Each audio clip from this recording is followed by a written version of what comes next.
안녕하세요. 새로운 단원과 함께 돌아왔습니다. 여러분의 국어 선생님 김대은입니다. 우리는 지난 시간까지 대단원 1, 문제를 해결하는 힘 단원을 통해 글에 나타난 정보와 자신의 배경 지식을 활용하며 글을 읽는 방법에 대해 배웠고, 타당한 근거를 들어 상대방의 주장을 논리적으로 반박하며 토론하는 방법에 대해서도 배웠습니다. 이를 통해 여러분들은 비판적 사고 능력과 논리적 사고 능력을 키울 수 있었는데요. 이번 새로운 단원을 통해서는 여러분들의 문학적 감수성을 키워보는 시간을 가져보려고 합니다. 대단원의 제목부터 함께 살펴보겠습니다. 문학으로 느끼는 삶이라고 되어 있네요. 여러분들은 문학이라는 말을 들으면 어떤 것들이 떠오르나요? 어떤 친구들은 시를 떠올리는 친구도 있을 거고, 소설이나 수필, 희곡을 떠올리는 친구들도 있을 텐데요. 이러한 문학들의 공통점은 무엇입니까? 그렇죠. 바로 인간의 삶을 주제로 한다라는 공통점이 있습니다. 그래서 우리가 문학을 정의할 때 약간 어려운 말로 문학이란 인간과 세계의 진실에 대한 심미적 인식이 형상화된 언어 예술이다 라고 말을 하는데요. 이 말의 뜻은 뒤에 가서 더 자세히 살펴보는 걸로 하고요. 이번 시간을 통해 우리 친구들은 인간의 삶이 담겨 있는 문학 작품을 감상하면서 다양한 심미적 체험을 하고, 이러한 체험들을 다양한 방법으로 표현하면서 여러분들의 심미적 정서적 경험을 확대하고, 그리고 인간의 삶의 보편성과 특수성을 이해하면서 문학 작품 안에 담긴 삶의 가치를 발견하는 즐거움을 느껴보는 것이 목표라는 것을 꼭 기억해 주세요. 자, 그러면 본격적으로 오늘의 수업 시작해 보도록 하겠습니다. 학습 목표를 함께 읽어보도록 하겠습니다. 문학은 심미적 체험을 바탕으로 한 다양한 소통 활동임을 알고 문학 활동을 할 수 있다라고 되어 있네요. 문학 활동이라는 것은 문학 작품을 감상하고 그 감상한 것을 표현하는 것을 의미하는데요. 감상을 표현하는 것에는 다양한 방법이 있겠죠. 글로 쓰거나 말로 하거나 아니면 시로 표현을 한다거나 여러 가지 방법들이 있을 텐데, 여러분들이 계속해서 기억하셔야 되는 것은 문학 작품을 읽고 그 문학 작품에 담겨 있는 삶의 가치, 그리고 삶의 아름다움과 혹은 삶의 어두운 부분까지도 여러분들이 간접 경험을 통해 여러분들의 삶 속에 그 문학 작품을 통해 얻은 깨달음들을, 문학 작품에서 얻은 교훈들을 여러분들 삶에 적용시키는 것이 이번 단원의 중요한 포인트라고 할 수 있습니다. 교과서 56쪽 단원 열기 부분을 보겠습니다. 첫 번째 줄에 문학의 의미가 나와 있는데요. 함께 밑줄을 그으면서 내용을 살펴볼게요. 문학 작품은 인간의 삶에 대한 심미적 인식을 언어로 형상화한 것으로 라고 되어 있네요. 인간의 삶에 대한 심미적 인식을 언어로 형상화한 것, 이것이 바로 문학입니다. 삶을 통해 느끼는 다양한 감정과 생각, 사상 등을 언어로 표현한 예술이 문학이죠. 심미적 인식이라는 말이 약간 어려울 수 있는데 말 그대로 아름다움을 살펴 찾으려는 것을 말합니다. 인간의 삶 속에 녹아있는 아름다움을 찾아서 그것을 언어로 형상화한 것이 문학인데요. 이때에 심미적이라는 말에 아름다움이 들어가 있는데 단순히 아름다운 것뿐만이 아니라 인생을 살아가면서 느끼는 여러 가지 감정들에는 슬픈 것도 있을 수 있고 추한 것도 있을 수 있고 또는 웃기는 것도 있을 수 있겠죠. 그런데 이런 모든 것에 삶의 진실이 담겨져 있다면 그것에서 아름다움을 찾을 수 있을 것이고, 그 아름다움을 언어로 형상화한 것, 언어로 표현한 예술이 바로 문학이라는 것입니다. 즉, 문학작품에는 인생, 인간의 삶이 녹아있기 때문에 우리는 문학작품을 읽으면서 여러 가지 것들을 얻을 수 있습니다. 그 다음 내용을 살펴볼게요. 우리는 문학작품을 읽거나 혹은 창작하면서 감동과 즐거움을 얻을 수 있다라고 되어 있네요. 이 부분이 바로 문학활동을 통해 얻을 수 있는 첫 번째 이익입니다. 또한 작가와 독자 혹은 독자와 독자는 이러한 문학활동을 통해 인간의 삶에 대한 인식을 공유함으로써 우리가 사는 세계를 이해하고 우리 삶의 의미를 생각해 볼 수 있다라는 겁니다. 이것 역시 문학활동을 통해 얻을 수 있는 두 번째 이익이겠죠. 자, 이런 것들이 가능한 이유는 바로 문학작품에 무엇이 반영되어 있기 때문이다? 그렇죠. 문학작품에는 현실, 즉 우리의 인간 삶이 반영되어 있기 때문에 가능한 거죠. 문학작품의 특성인 문학작품에는 현실이 반영되어 있다는 것 때문에 이러한 것들을 우리가 문학활동을 하면서 얻을 수 있다는 겁니다. 과거와 오늘날의 모습을 비교해 주면서 주체적인 관점에서 작품을 감상하면 오늘날 우리에게 필요한 가치도 발견할 수 있게 되겠죠. 이것도 역시 문학활동을 통해 얻을 수 있는 이익 중에 하나가 되겠습니다. 이처럼 문학작품을 통해 다양한 아름다움을 느끼고 작품에 드러난 현실을 오늘날의 삶에 비추어 보며 문학작품을 감상한다면 정서적 경험의 폭을 넓히고 우리의 삶을 깊이 있게 성찰할 수 있을 것이다. 자, 그래서 이렇게 정서적 경험의 폭을 넓히고 우리의 삶을 깊이 있게 다시 한번 생각해 보는 기회를 갖는 것. 이것이 바로 문학활동을 하는 의미이자 의의가 되는 겁니다. 이해되시죠? 자, 그래서 여러분들은 이제 제망내가라는 작품과 또한 수라라는 작품을 통해서 여러분들이 그 문학작품을 통해 아름다움도 한번 느껴보고 또 그 속에 담겨있는 인생의 교훈 이런 것들을 통해 여러분들의 삶을 성찰해보는 시간을 가져보도록 하겠습니다. 교과서 58쪽 생각열기를 보도록 하겠습니다. 다음 누리소통란 게시글에 많은 사람들이 공감을 표현한 이유를 생각해보자 라고 되어 있네요. 무려 3,250명의 사람들이 이 글에 공감 표시를 해줬는데 박준 산문집 운다고 달라지는 일은 아무것도 없겠지만 중에 일부라고 합니다. 나는 타인에게 별 생각 없이 건넨 말이 내가 그들에게 남긴 유언이 될 수 있다고 믿는다. 그래서 같은 말이라도 조금 따뜻하고 예쁘게 하려 노력하는 편이다.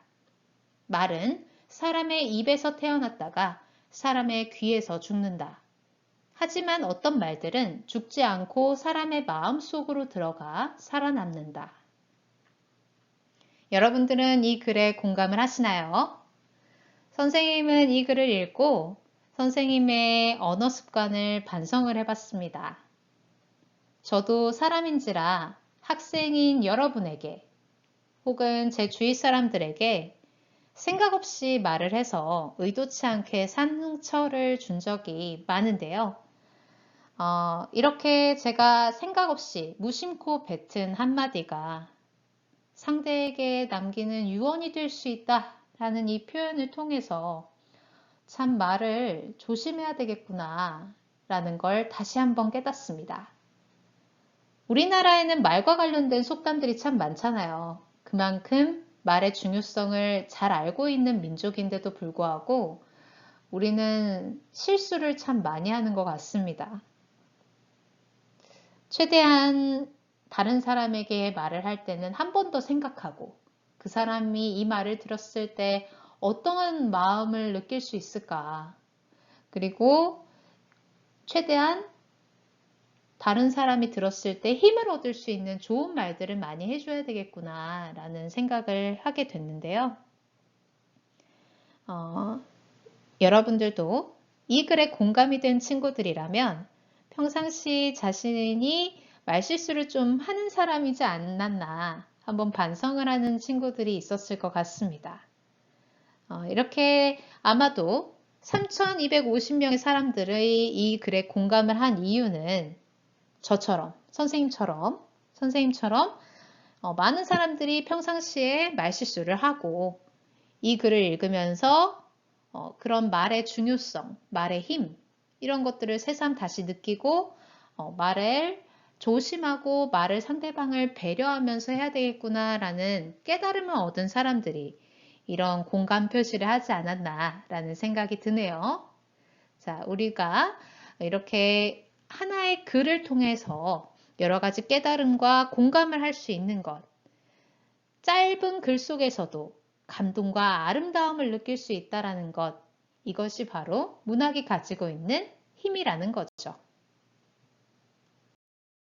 생각열기를 통해 우리는 문학 작품에서 감동과 아름다움을 느낄 수 있다는 것, 그리고 이를 다른 독자와 공유하며 소통을 하기도 한다는 것을 알게 됐습니다.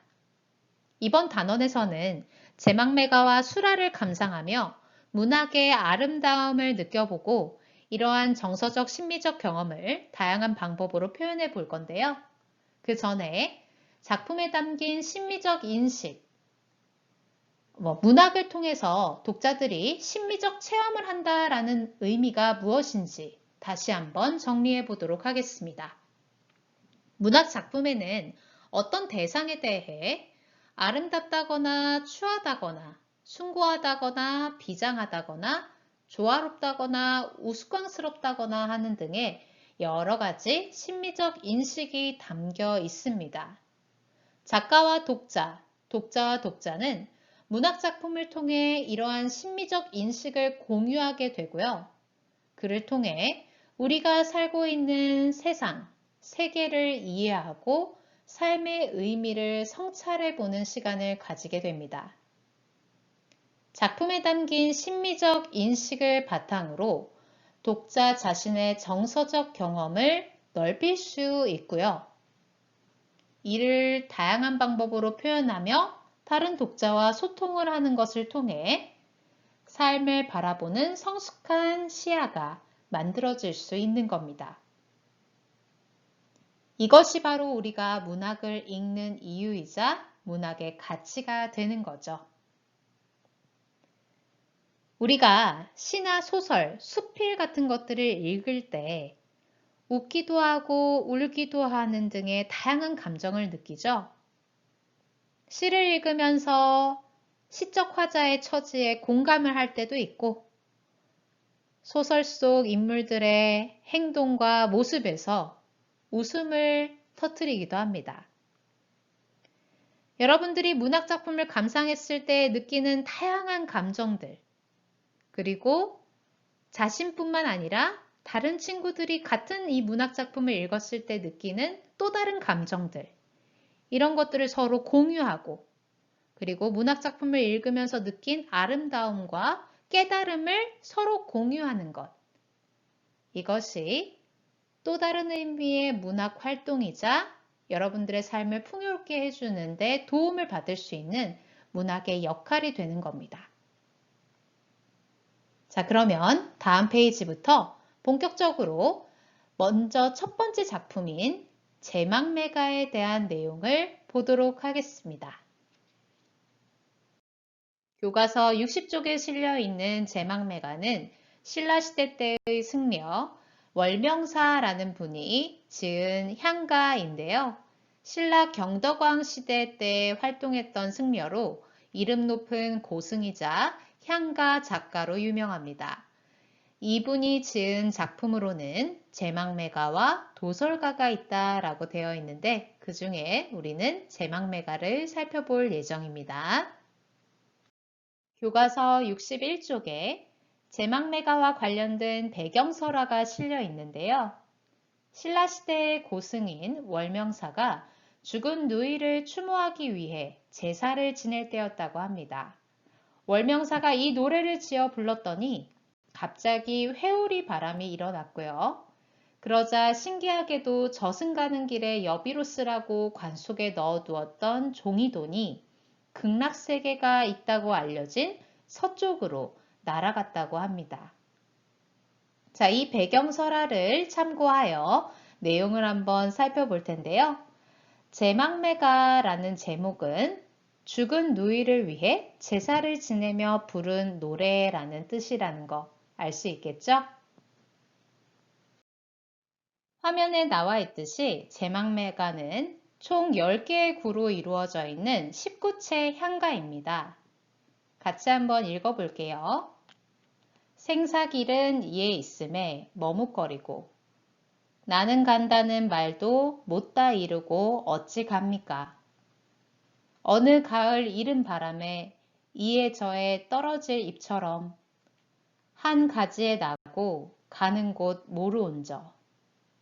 아, 미타찰에서 만날 나 도 닦아 기다리겠노라. 방금 전 우리는 제망매가의 본문을 읽었습니다. 본문을 읽으면서 어딘가 이상하다는 생각 들지 않았나요? 제망매가는 신라시대 때 활동했던 승려 월명사가 지었다고 했는데 신라시대 때는 한글이 없었습니다. 그런데 우리가 어떻게 한글로 된 제망매가를 읽을 수 있었을까요? 교과서 60쪽 맨 위에를 보면 월명사 지음이라고 되어 있고 그 옆에 김완진 옮김이라고 되어 있을 겁니다. 원래 제망매가는 지금 화면에서 보이듯이 삼국유사라는 역사서에 향찰로 표기되어 있던 향가였습니다. 빨간색으로 선생님이 지금 표시하고 있는 가왈이라고 되어 있는 부분 보이세요? 이 가왈이라는 말 다음에 그 밑에 나와 있는 세로 밑으로 나와 있는 생사로은이라고 되어 있는 이 부분부터가 제망매가의 내용이 실려 있는 부분입니다. 한자의 음과 뜻을 빌려서 표기하는 방식인 향찰이라는 것을 활용하여 기록한 향가를 김완진이라는 교수가 오늘날의 사람들이 읽을 수 있도록 한글로 번역을 한 것을 교과서에 실어놨고 그것으로 우리는 공부를 하고 있는 겁니다. 다음 페이지에 향가에 대한 더 구체적인 내용을 살펴보도록 할게요. 향가란 신라시대에 생겨나 고려시대까지 이어진 노래로 주로 향찰로 기록되었다라고 되어 있죠. 신라시대의 학식과 덕망을 겸비한 승려, 화랑 등이 향가의 주된 작자층이었다. 따라서 향가의 주제로는 불교적 세계관, 신성에 대한 경외심, 부처에 대한 경외심이겠죠. 나라에 대한 걱정 등 숭고한 이상에 대한 추구가 주로 다루어졌다. 현재까지 전해져 내려오는 향가는 모두 25수이며 제망매가도 그중 한 편이다 라고 되어 있네요. 여기에서 향찰로 기록되었다 라고 되어 있는데 이 향찰은 아까도 잠깐 설명했듯이 신라 때 한자의 음과 뜻을 빌려 국어 문장 전체를 적은 표기법 중에 하나입니다. 한글이 없었던 시기에 우리의 발음과 소리를 그래도 실현을 해보려고 표기를 해보려고 한자의 음과 뜻을 빌려서 표기를 했었는데요. 향가의 표기에 쓴 것이 향찰이라는 것을 상식으로 알아두면 좋을 것 같습니다. 방금 전에 향가는 향찰이라는 표기법으로 기록되어 있었다라고 했는데 향찰이라는 것은 한자의 소리 혹은 뜻을 빌려서 국어의 문장을 표기하는 것이라고 했었죠. 자, 어떤 식으로 그게 가능했는지를 간단하게 한번 볼게요. 생사로은이라고 지금 한자로 표기가 되어 있는데 생사로까지는 한자의 뜻을 빌린 부분이 되고 맨 마지막에 있는 은 같은 경우는 한자의 소리를 빌린 것입니다. 생사, 살고 죽는 이라는 것은 뜻을 가져온 거죠. 마찬가지 로 같은 경우도 길이라는 뜻을 가지고 있는 한자이기 때문에 한글로 옮긴 걸 보세요. 생사길까지는 지금 다 한자의 뜻을 빌려서 표기를 했다라는 거 확인할 수 있겠죠. 그런데 조사, 은 같은 경우는 숨길 은자. 자, 숨기다라는 뜻을 가져온 겁니까? 아니면 그냥 숨길 은의 은이라는 소리를 가져온 것 같습니까? 그렇죠. 숨길 은자의 뜻을 가져온 것이 아니라 은이라는 소리를 빌려다가 표기를 한 겁니다. 이렇게 향찰은 주로 뜻을 가지고 있는 부분은 한자의 뜻을 빌리고 우리말에 있는 조사 이런 것들을 표기할 때는 소리만 가져다가 빌려서 표기를 하는 식으로 해서 이렇게 향찰 표기법으로 국어의 문장을 한글이 없던 시기에 국어의 문장을 우리의 발음과 소리를 최대한 담아내 보려고 나름대로 궁여지책이긴 하지만 활용을 했던 표기법이다라는 것을 상식으로 기억을 해주세요. 고등학교 때 가면 또 한 번 나올 거긴 한데 여러분들이 이제 고등학교 가면 달라지는 점이 본문으로 본다라는 겁니다. 원문으로 공부를 하게 되어 있어요.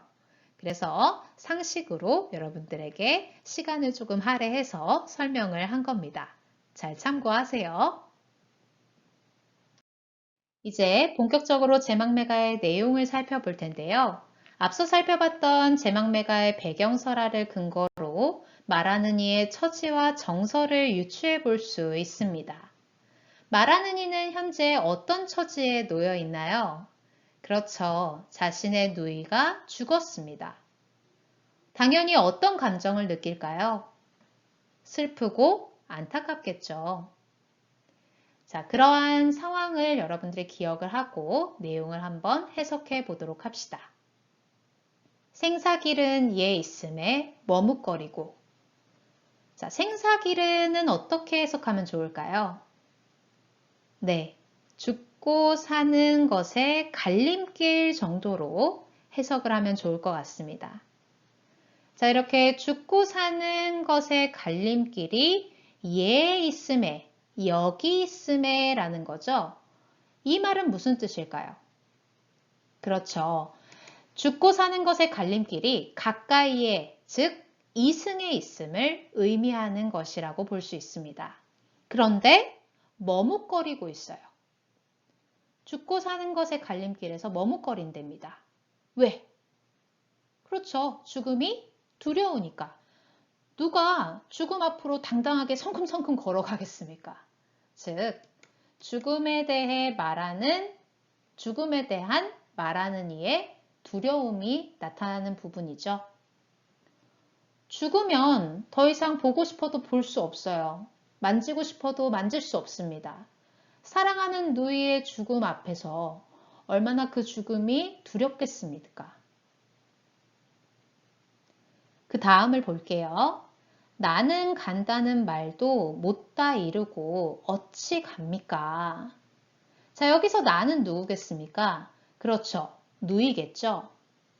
근데 이 누이가 나 이제 저 멀리 간다. 잘 있어. 마지막 인사도 못다 이루고 어떻게 갈 수 있어요? 하면서 굉장히 감정이 업돼 있는 겁니다. 왜? 너무 그 누이가 안타깝겠죠. 그래서 이 부분 나는 간다는 말도 즉 이 마치 누이의 말을 인용을 한 것처럼 표현을 해서 그 말조차도 다 못하고 어떻게 갈 수 있어 하면서 굉장히 영탄적인 어조, 감정이 훅 올라와서 격한 감정을 표현하면서 일찍 세상을 떠난 누이에 대한 안타까움이 아주 구구절절하게 나오는 부분이죠. 어느 가을 이른 바람에, 자, 이 이른 바람, 일찍 부는 바람이죠. 근데 이 이른 바람이라는 것은 또 어떻게도 해석할 수 있냐면 바로 누이의 때이른 죽음을 해석하는 거일 수도 있어요. 자, 누이의 때이른 죽음을 나타내는 말일 수도 있습니다. 이에 저에 떨어질 잎처럼. 잎이 왜 떨어져요? 그렇죠. 시들어서 이제 더 이상 명을 다했기 때문에. 즉, 이 떨어지는 잎도 역시 누구를 빗대어 표현하는 걸까요? 네, 죽은 누이를 빗대어서 표현하는 부분입니다. 한 가지에 나고 가는 곳을 모른대요. 자, 한 가지에 났다라는 것은 무엇을 빗대어서 표현한 걸까요? 그렇죠. 지금 죽은 누이와 말하는 이는 한 부모 밑에서 태어난 남매지간이죠. 즉, 이 부분 한 가지에 나고라는 부분의 의미는 누이와 말하는 이가 한 부모에게서 태어났음을 비유하는 부분입니다. 자, 그런데 이렇게 한 부모 밑에서 태어난 남매가 서로 죽는 때 모르고 죽어서 어디로 가는지도 몰라. 그런데 그 맨 밑에가 중요합니다. 밑에 이제 남은 두 개의 구가 중요한데요. 미타 차례서 만날라 도 닦아 기다리겠노라 라고 되어 있죠. 자, 그런데 이 미타 찰이 무슨 뜻인지 교과서 60쪽 밑에를 한번 보세요. 미타 찰이라는 것은 아미타 부처님이 계시는 서방 극락세계라고 합니다. 막 죽은 누이에 대한 안타까움이 지금 폭발했는데 갑자기 하면서 미타찰에서 만날 거다. 극락세계에서 만날 나는 어떻게 하면서 기다리겠다? 도를 닦으면서 기다리겠다. 극락세계에서 우리 다시 만날 날을 기다리겠다라는 거죠. 자, 이게 가능한 것은 이러한 지금 너무 슬픈 와중에도 나중에 극락세계에서 다시 만날 것을 기약하면서 그것을 도닦으면서 내가 기다리겠다라고 결론을 낼 수 있는 이 말하는 이의 의지가 나타날 수 있는 이유는 뭡니까? 그렇죠. 이 말하는 이의 직업이 뭐예요? 승려잖아요. 그래서 맨 마지막 이 두 개의 부분에서는 지금 이 누이를 잃은 슬픔을 종교적 힘으로 이 슬픔을 극복하겠다라는 말하는 이의 의지가 드러나는 부분입니다. 불교적 사상을 통해서 슬픔과 이 고뇌를 극복을 하겠다라는 거죠. 이해가 되시나요? 자, 제망매가의 전체 구조를 세 부분으로 한번 나눠보겠습니다. 첫 번째 구부터 네 번째 구까지 한 덩어리로 묶을 거예요. 생사길은 얘 있음에 머뭇거리고 나는 간다는 말도 못다 이르고 어찌 갑니까? 까지 한 덩어리. 다섯 번째 구부터 여덟 번째 구까지 또 한 덩어리로 묶을 건데 어느 가을 이른 바람에 이에 저에 떨어질 잎처럼 한 가지에 나고 가는 곳 모르온저를 한 덩어리. 마지막 미타찰에서 만날 나 도 닦아 기다리겠노라 라는 요 9구부터 10구까지 요 두 개의 구를 또 한 덩어리로 묶겠습니다. 향가의 이제 구조를 기본적으로 우리가 기서결 구조라고 하는데요. 그래서 사사이 구조라고도 합니다. 먼저 이 기 부분에서는 이 기라는 게 무슨 말이냐면 감정이 시작되는 부분이다 라고 보시면 돼요. 지금 누이의 죽음을 맞이하면서 누이의 죽음으로 인한 슬픔과 고뇌가 시작이 되고 있죠. 이 부분이 바로 이 향가의 기, 감정의 시작이 되는 부분이라고 할 수 있습니다. 누이의 죽음으로 인한 슬픔과 고뇌. 그리고 그 다음 요 5구부터 8구까지 이 두 번째 부분을 우리가 서라고 하는데요. 서는 감정이 고조되는 부분이라고 보시면 돼요. 이 누이의 죽음을 맞이하면서 삶의 허무함과 무상함, 같은 부모 밑에서 태어났는데 언제 죽는지, 또 죽어서 어디로 가는지도 몰라. 얼마나 안타까워요. 이렇게 일찍 누이가 죽을지는 아무도 몰랐잖아. 그런데 이렇게 갑작스럽게 누이가 죽어서 그 죽음을 맞이한 상황 자체에서 느끼는 허무함과 무상함. 감정의 고조가 된 거죠. 그러고 나서 이제 감정을 끝맺어야 됩니다. 감정을 끝맺는데 어떻게 끝을 맺느냐? 불교적 사상을 통해서 슬픔과 고뇌를 극복해 나가겠다라는 말하는 이의 의지를 표명하면서 감정을 끝맺죠. 슬픈 감정을 어느 정도 정리를 합니다. 자, 이런 구조로 제막매가가 이루어져 있다는 것 지금 한번 살펴봤고요. 다음 시간에 이제 뒤로 넘어가서 우리가 학습 활동을 풀어보도록 하겠습니다.